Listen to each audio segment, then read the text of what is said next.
High आमी Deepika welcome to my channel the Bengali girl reaction. आज के आपनादेर सामने जो भिडियोटी निये आमी उपस्थित हयेछि सेटी हलो खूबई चर्चित एकटी विषय एबं खूबई इंटारेस्टिंग, ता हलो बारमुडा ट्रायंगल। এই বারমুডা ট্রায়াঙ্গেল সম্পর্কে যে মিস্ট্রিটা আছে সেটা আজও পর্যন্ত বিজ্ঞানীরা সলভ করে উঠতে পারেননি। নানান মানুষের নানান ধরনের মতামত থাকে এই বারমুডা ট্রায়াঙ্গেল সম্পর্কে।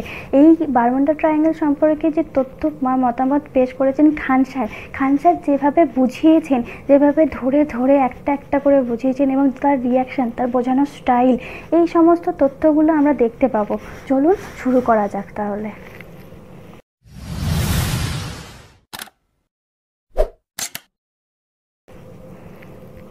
जय हिंद। देखिए, एक बरमूडा ट्रायंगल है जो जहाज़ों को, हवाई जहाज़ों को निगल लेता है।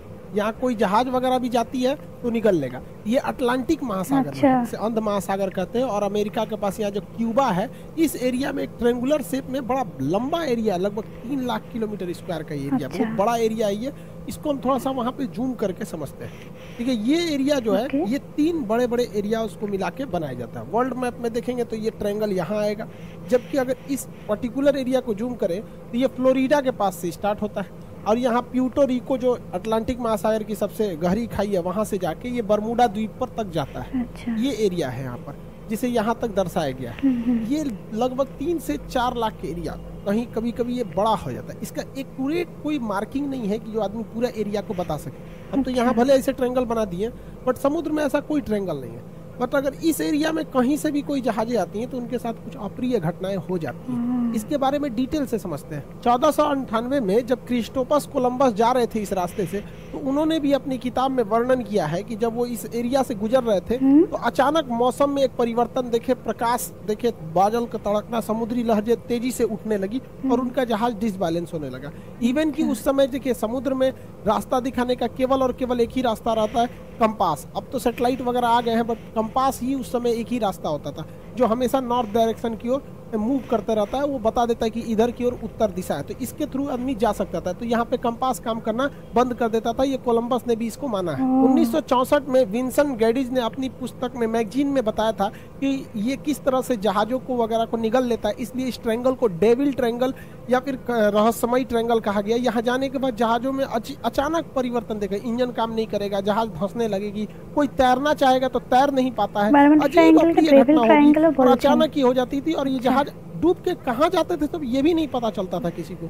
यूं तो यहाँ हजारों घटनाएं हुई हैं। कुछ फेमस घटना देखते हैं। अगस्त 1942 में अमेरिकी नौसेना के जहाज अपने रूटीन एरिया पे थे, सब उन्हें बम्बार्डमेंट करके लौटना था इसी बरमूडा ट्रायंगल के ऊपर से, लेकिन अचानक उनका संपर्क रेडियो स्टेशन से टूट जाता है। उसमें लगे हुए इंस्ट्रूमेंट काम करना छोड़ देते हैं, उनका नेविगेशन सिस्टम पूरी तरह फेल हो जाता है। सब में एक कॉमन समस्या देखी जाती है कि उनका कंपास काम नहीं कर रहा होता और ये जहाज पूरी तरह ध्वस्त हो जाता है। इसको खोजने के लिए 2 दिन बाद रेस्क्यू टीम जाती है। रेस्क्यू टीम का भी पता नहीं चलता है क्योंकि वो भी उसी रास्ते से जा रही होती है जहां से उनका लास्ट लोकेशन ट्रेस किया गया था। रेस्क्यू टीम का भी पता नहीं चल पाता है। उसके बाद ठीक 6 महीने बाद दिसंबर 1942 को फिर अमेरिकी नौसेना का जहाज विमान उड़ान भरता है और फ्लोरिडा से जब उड़ान भरता है बरमूडा ट्रायंगल से ऊपर जाता है तो ये बमवर्षक जहाज भी रडार से गायब हो जाता है और इसके सामने भी सेम समस्या आती है। पायलट बताता भी है रेडियो सिग्नल पे कि मेरा कंपास काम नहीं कर रहा है, नेविगेशन सिस्टम काम नहीं कर रहा है, मौसम पूरी तरह से खराब है। ये भी ध्वस्त हो जाता है।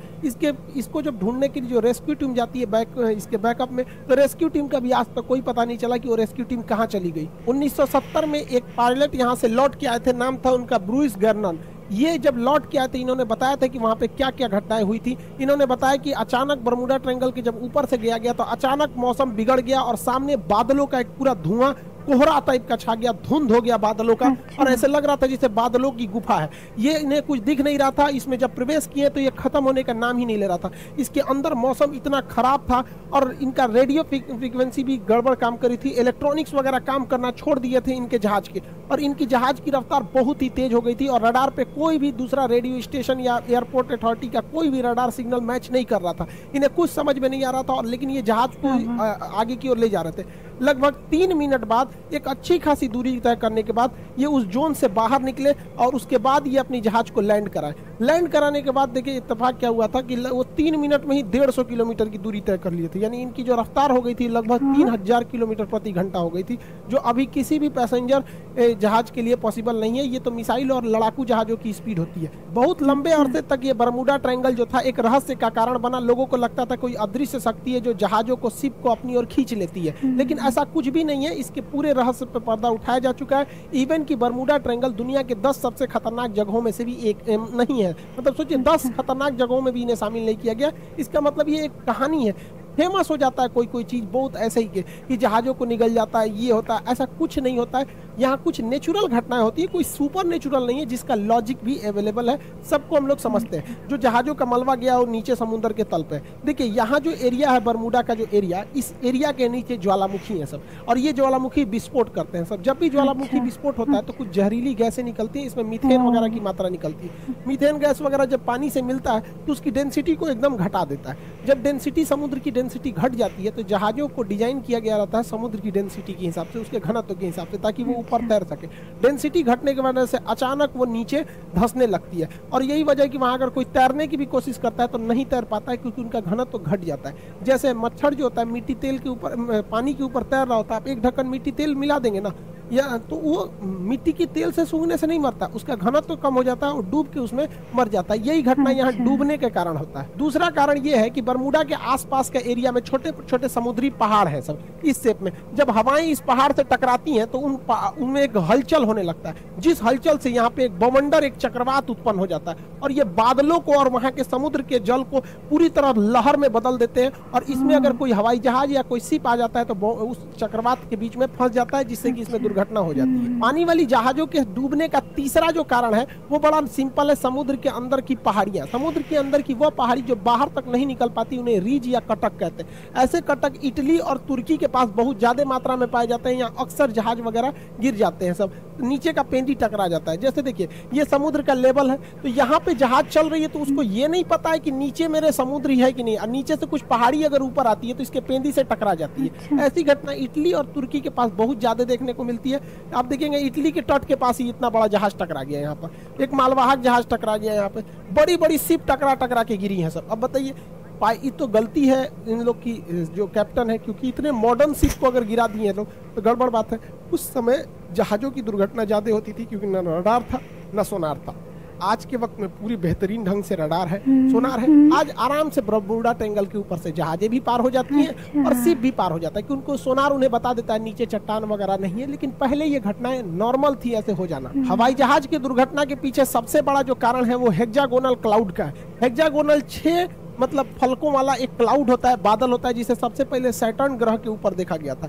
ये बादल जो होते हैं, आप देखिए ये 6 सतह वाले बादल होते हैं, इस तरह से हेक्सागोनल शेप में ये बादल पाए जाते हैं। यहाँ ना दिखने में छोटा लग रहा है, ये सैटेलाइट से फोटो लिया गया, जबकि इसका एरिया देखेंगे तो 50 किलोमीटर स्क्वायर का एरिया होता है, तो ये लगभग एक जिला बराबर इसका इतना बड़ा एरिया होता है। उतने बड़े में ये बादल होते हैं, और इस बादल के अंदर हवाएं इतनी बवंडर के रूप में चलती हैं जिनका स्पीड 250 किलोमीटर प्रति घंटा होता है। यानी इसके अंदर हवाएं इतनी तेज होती हैं कि अगर कोई जहाज इसमें प्रवेश कर जाता है तो जहाज को वो तोड़ सकते हैं। तो हेक्सागोनल क्लाउड के वजह से यहाँ पे जहाजों की दुर्घटना होती है, अगर इस हेक्सागोनल क्लाउड में फंस गया तब।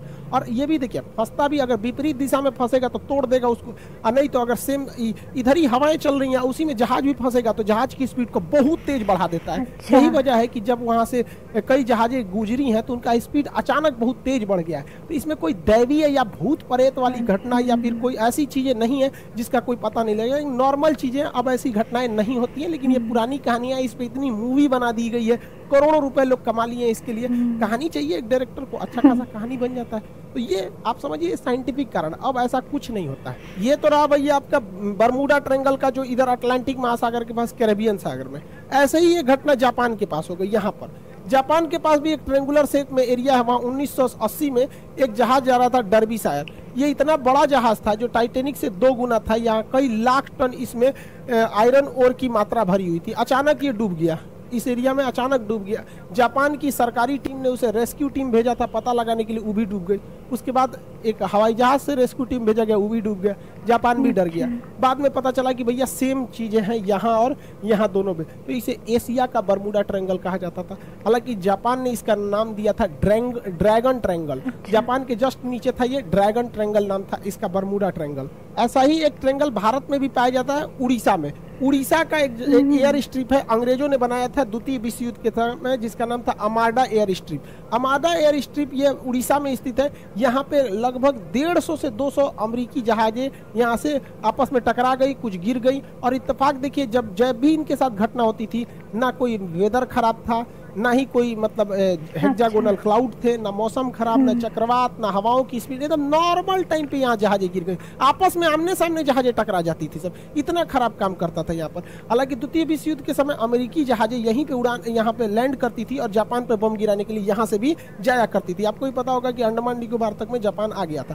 तो इतनी जहाजें अमेरिका की यहाँ से क्रैश की गई थी और उनका बहुत सारा हुआ था। हालांकि ये मिलिट्री का एरिया था, इसलिए इस फाइलों को बंद कर दिया गया, बहुत ज़्यादा डिस्क्लोज नहीं किया गया। तो ये भारत का बरमूडा ट्रायंगल आप कह सकते हैं। तो ये तीनों जगह, अब इसके पीछे क्या लॉजिक है भैया, आपको बरमूडा का लॉजिक बता दिए, जो सेम लॉजिक ड्रैगन ट्रायंगल पे भी है, दोनों सेम है। यहाँ क्या है कि ये एरिया झारखंड से करीब है और झारखंड के जादूगोड़ा के पास यूरेनियम की खदान है। आपको पता है यूरेनियम एक बहुत ही रेडियो एक्टिव चीज होता है। ये इलेक्ट्रॉनिक सिस्टम वगैरह को अचानक अगर हाई रेडिएशन होगा या इत्यादि होगा तो इसका बड़ा इफेक्ट पड़ता है, जिससे कि इलेक्ट्रॉनिक सिस्टम काम नहीं करते थे, नेविगेशन खराब हो जाता था, दोनों जहाजों का नेविगेशन एक ही डायरेक्शन में दिखाने लगता था। इसी की वजह से इसलिए दो जहाजें आपस में आमने सामने यहाँ पर टकरा जाती थी अमाडा एयर स्ट्रिप पर। हालांकि ये चीज़ें आप बहुत कम सुने होंगे, क्योंकि ये मिलिट्री वाला जो एयरबेस होता है उसकी बहुत ही चीज़ों को टॉप सीक्रेट ही रखा जाता है। आप तीनों तरह के ट्रायंगल को देखिए, इत्तेफाक देखिए, ये वाला है बरमूडा ट्रायंगल और यहाँ पर है प्रशांत महासागर, अटलांटिक महासागर में, प्रशांत महासागर में है यहाँ पर ड्रैगन ट्रायंगल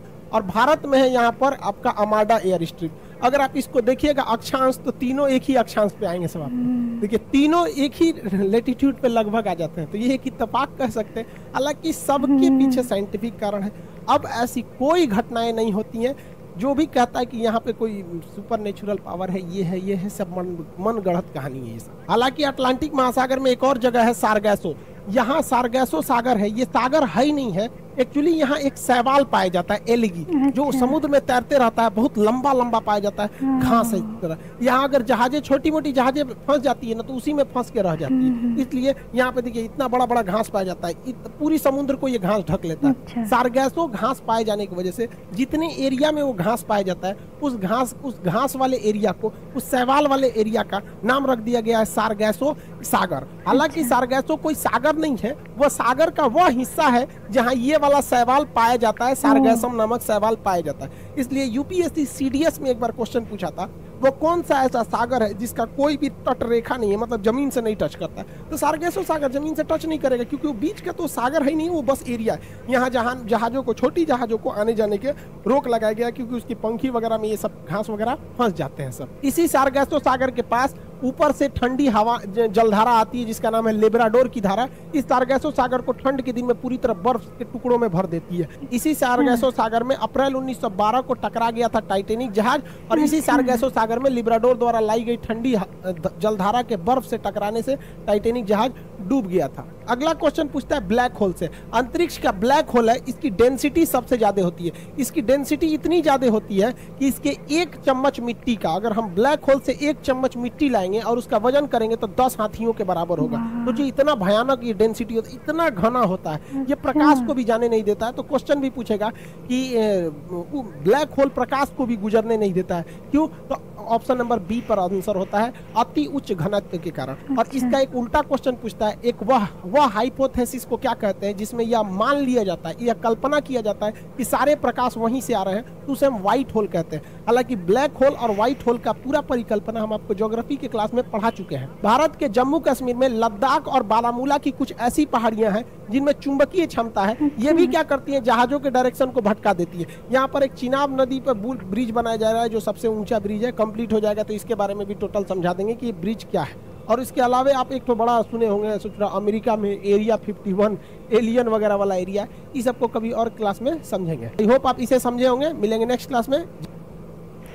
তো আমরা দেখলাম খান স্যারের মানে বোঝানো স্টাইল, রিয়াকশন, একটা একটা করে ধরে ধরে বোঝানো, মানে জাস্ট খুব সুন্দর।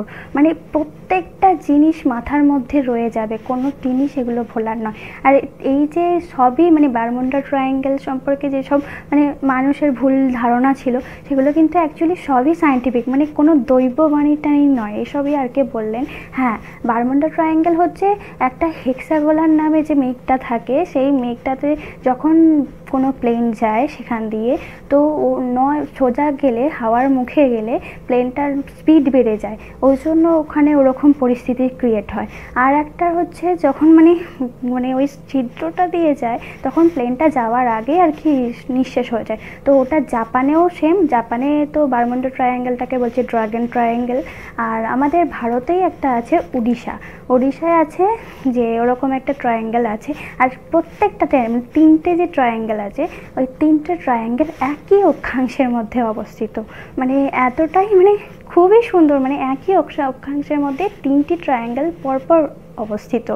তো অনেক কারণেই দেখলাম আমেরিকাতেও সেম জিনিসটা আছে, মানে কিছু কিছু। আর একটা আছে সাগর, যে সাগরটাতে বলছে নাকি খুব শৈবাল, মানে এতটাই শৈবাল দ্বারা বেষ্টিত, কিন্তু অ্যাকচুয়ালি সাগর বলছে না, বলছে মানে সাগরেরই একটা অংশ, কিন্তু এতটাই শৈবাল দ্বারা বড় বড় শৈবাল নিয়ে অনেক অনেক দূর বিস্তৃত। তো ওই জন্য কিন্তু জাহাজ মানে আসতে পারে না, আসলেও সেটা মানে ধাক্কা লেগে নষ্ট হয়ে যায়। এরকম করে অনেক জায়গাতেই জাহাজ ধ্বংস হয়েছে, প্লেন নষ্ট হয়েছে, কিন্তু অ্যাকচুয়ালি এগুলো কিন্তু সবই সায়েন্টিফিক। খান স্যার যেভাবে বুঝিয়েছেন মানে সেটা তো আর বলার, বিশ্লেষণ করারই নয়। তো আপনারা যে এই ভিডিওটা দেখলেন, দেখে যে কি মতামত, খান স্যার যেভাবে বুঝেছেন মানে আপনাদের কি মতামত, সেটা অবশ্যই আমার কমেন্ট বক্সে জানাবেন। এবং আপনাদের এই ভিডিওটা ভালো লেগে থাকলে লাইক, কমেন্ট, শেয়ার করবেন। আর অরিজিনাল ভিডিওর লিঙ্ক আমার ডেসক্রিপশানে আছে। আর যারা এখনও পর্যন্ত আমার চ্যানেলে নতুন এসে থাকেন, অবশ্যই আমার চ্যানেলটিকে সাবস্ক্রাইব করে দেবেন। সাবস্ক্রাইব করতে কিন্তু ভুলবেন না। আর এই ভিডিওটি ভালো লেগে থাকলে তো অবশ্যই লাইক, কমেন্ট প্রচুর প্রচুর শেয়ার করবেন। আর আপনাদের সাথে তাহলে এতটাই রইল, আপনাদের সাথে দেখা হচ্ছে আমার নেক্সট ভিডিও নিয়ে। তো থ্যাংক ইউ, বাই।